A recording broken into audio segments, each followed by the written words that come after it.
बंगाल में bumper voting और जबरदस्त एग्जिट पोल से बीजेपी गदगद है। बंगाल के बीजेपी कैंडिडेट से लेकर संगठन के नेता तक ये दावा कर रहे हैं कि वहां के बाजारों में भगवा रंग और गुलाल बिक चुके हैं, क्योंकि 4 मई को बीजेपी की सरकार बनने जा रही है।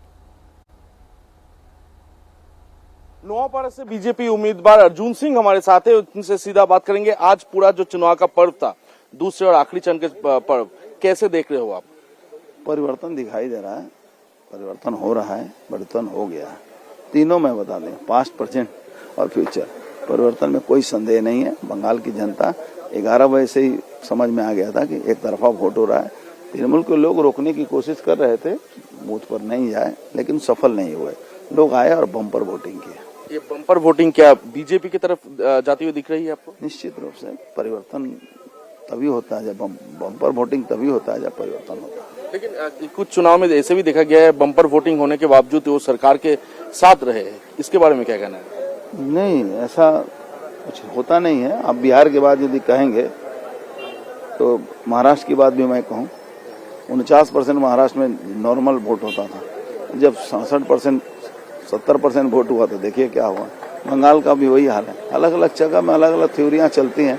यहाँ की थ्योरी ये है कि यहाँ के लोग बहुत ज्यादा वोट देने निकलते हैं, वोट को अपना पर्व मनाते हैं। लेकिन एक अंश ऐसा भी था कि वोट को, जिसको जैसे हुमायूं कबीर ने कहा कि हिंदू यहाँ वोट देने नहीं निकलते हैं, और इस बार निकले हैं। एक एक बच्चा, एक एक घर का जो उसका 18 वर्ष हुआ, सब आके वोट दिया। तो ये परिवर्तन दिखाई दे रहा है।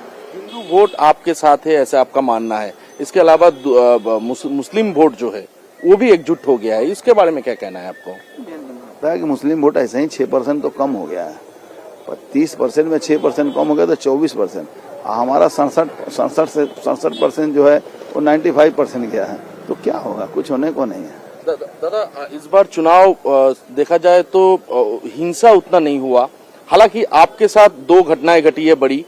इसके बारे में क्या कहना है? ओवरऑल चुनाव के बारे में क्या? जो लोग बूथ पर वोट देने नहीं जाने देना चाहते थे, उनसे कुछ कार्यकर्ताओं की झड़प हुई। मैं जब देखा तो मैंने अलग कर दिया। यही घटना हुई और कोई घटना। पूरे बंगाल में जो चुनाव हुआ आज, चुनाव आयोग को 1 से लेकर 10 पूरा उसी को देना चाहिए। दादा, आप कॉन्फिडेंट हो? दूसरे चरण में भी बम्पर वोटिंग जो कभी इतिहास में नहीं हुआ, बंगाल वो इतिहास रच रहा है। प्रदेश अध्यक्ष शामिक भट्टाचार्य हमारे साथ मौजूद हैं। दूसरे चरण में भी बम्पर वोटिंग, दादा ये क्या देख रहे हैं आप इसको? ये लोकतंत्र की विजय है, ये आम जनता की विजय है। ये पश्चिम बंगाल का जो खोए हुए अस्मिता था, उसको वापस लाने का एक विजय है। ये पश्चिम बंगाल को पश्चिम बांग्लादेश नहीं बनाने का विजय है। रेडिकलाइजेशन खिलाफ का विजय है।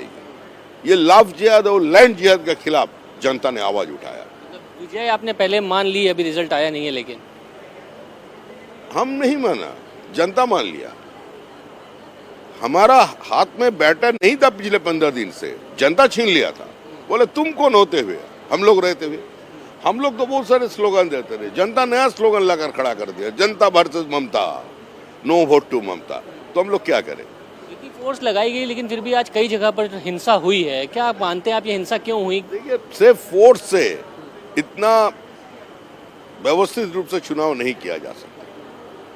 फोर्स का भी अहमियत है, चुनाव आयोग का भी अहमियत है, लेकिन उसका ऊपर भी है जो है वो है आम जनता का इच्छा शक्ति।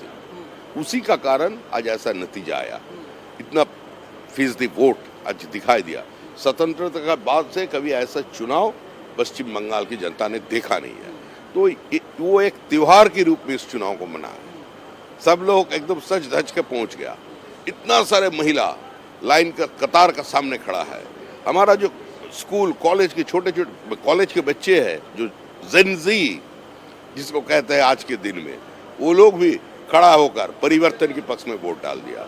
एक महिला तो हम देख रहे हैं, एक चैनल में बोल रहे कैमरा का सामने, हिंदू, ये नजारा कभी हम लोग देखा नहीं है।